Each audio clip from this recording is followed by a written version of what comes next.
Hey there, Shank, everybody. Welcome back for another amazing video. Today, we're going to be talking about the whole entrepreneurship lifestyle, the 9 to 5 rat race, and how you can bring your mindset and yourself into becoming an entrepreneur. Now, listen, after watching this video, there's going to be some of you guys that will understand 9 to 5 is not for me. I want to be an entrepreneur. Some of you guys will be like, no. Entrepreneurship is not for me. You know, this entrepreneurship thing is not for me. Rather, I'd rather be a 9 to 5 person, live a happy, calm life, make my executive or corporate ladders and become an executive, make decent income, and that's it. I'm good. So let's see what happens. Let me know what you guys think after this. Do you want to be an entrepreneur or do you rather be in your 9 to 5? Further ado, let's get this video started.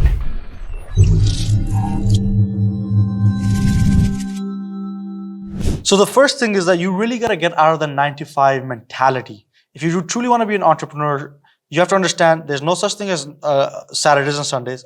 I live this life, trust me. No such thing as Saturdays and Sundays. Sometimes I'm working early in the morning and very late at night. Even right now, it's 11:20 here in Canada, and I'm recording this video for you guys. Late nights, mornings, no fixed income, right? Being an entrepreneur means that there's a hyper volatility in your income because sometimes you can have high revenues and sometimes you can have very low revenues.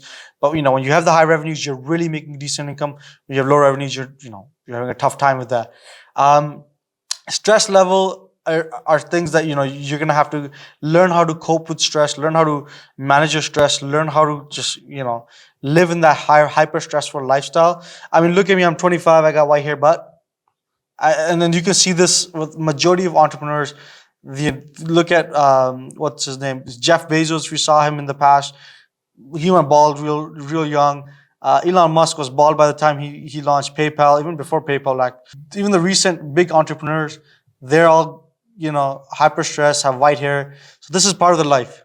Less time for family. If you're someone who understands that family is very important, and truly it is in Islam, you have to understand family is priority. But when you're an entrepreneur and you're living for a bigger goal or living for something bigger, your wife or you will have to make that sacrifice in regards to family time is going to be a lot less.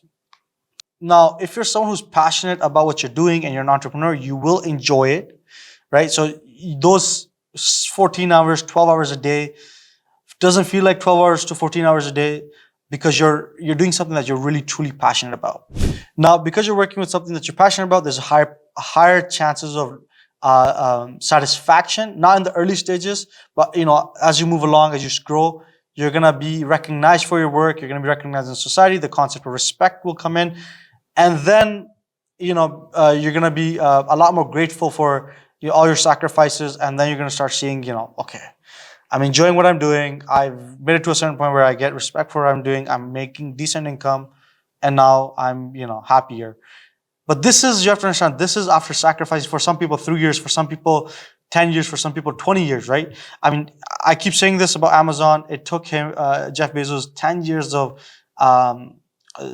debt in his company before it became a successful name. So you have to be understanding of that fact that time and patience, right? Patience bears sweet fruits as long as you're taking care of the tree.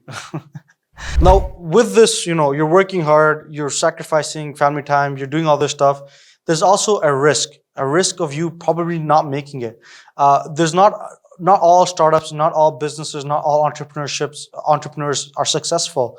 There's quite a few who go from being in a job to entrepreneurs to going back to a job, and then they settle in a job. I remember I was interviewing for Amazon. And the person who interviewed me, he told me about his entrepreneur experience for 3 years. And he said, we weren't successful, and he came back and, obviously got a job at Amazon. That's, not a bad job that he had, but it's all about understanding that you may fail and you may not be able to come back with a strong portfolio. So you might have to go back to school. You might have to get back to grinding, might have to start from zero again. And that could be pretty painful for some people, especially if you're a family man or a family woman. So understand, it's a huge risk. Now, because there's a huge risk, there's also a huge reward. Now, potentially, if your startup or your entrepreneurial experience goes successful, you will be able to make, as I said, a lot more income. You'll be a lot more satisfied in the long run. You potentially could retire at a much younger age than your colleagues who were in their 9 to 5s. So, but at the other hand, if you're in your 9 to 5, you give your hours, you do your jobs, you get that leave at 5 or 6 o'clock, you come home, you live a decent life with your family, you get to meet your kids.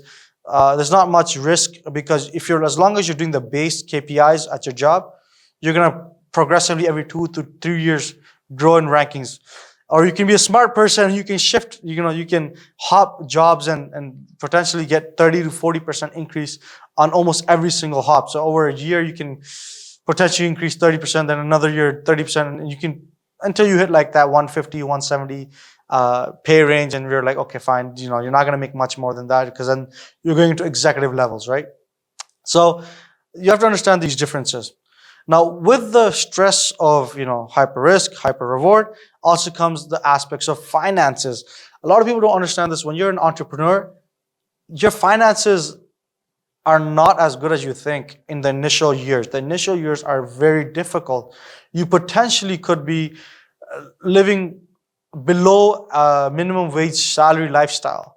And that's your sacrifice that you're making, that potentially in 10 years or in 5 years or in 7 years, you'll be living at a very high level lifestyle.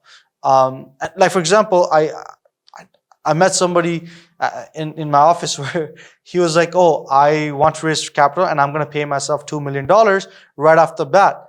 And I looked at him and I told him, listen, I'm still about to tell him, listen, no one's going to be comfortable. No investor is going to be comfortable investing in you getting $2 million initially right off the bat. You're not going to get any investors. But if the investors saw that you're paying yourself the lowest amount initially, they know you're sacrificing everything for the business, so they can believe in you, and then they can invest in you and your business, because you're the one who are making the initial sacrifices. But if you try to do the other way around, you're not going to survive. If you try to think you're going to churn out money for yourself right off the bat, it's not going to happen, because you're not going to get investors. Two, you're going to probably run into serious capital issues. One of the biggest reasons, probably is the biggest reason why startups fail, is because of initial fundings. They don't have enough fundings to run. They lose their funding, or they have too many costs. Within 1 year, they blow everything off and no revenues came in, and boom, you have to shut it all down. Not the greatest sound, right? So you have to understand about these things. But on the other hand, if you're a 9 to 5 person, right off the bat, you make at least your starting salary, and then you grow from there, and there's no issues. Plus, you get bonuses, or you get insurance, and you get sometimes some perks, some stock options. Sometimes you get a signing bonus. So there's those benefits. You have to understand, at both sides, there's pros and cons. Now, this video is not about pros and cons. It's about the mentality. The mentality is that if you truly want to be an entrepreneur, there's a lot of sacrifices in the initial years for benefit in the long run. And sometimes you might even have to do a lot of sacrifices, but you may get nothing out of it. You might start at zero, 4 years of sacrifice, still be at zero. Or you can start at zero, 4 years of sacrifice, and be a millionaire. Or you can take a more safer and secure route, which is a 9 to 5 route. Let me know what you guys want to do. Let me know what you guys think. Let me know in the comments what you're looking into. And share this with your friends who are into entrepreneurship or whatever. And let them know, if they're interested in more content like this, they can come to this channel. You can subscribe, like, share, hit the bell notification icon. Take care of yourself. Assalamu alaikum. Do subscribe, like, share, hit that bell icon for notifications. Follow me on TikTok and Instagram for more content. I'll be uploading more stuff in all of these social media websites. Thanks. Take care. Salam.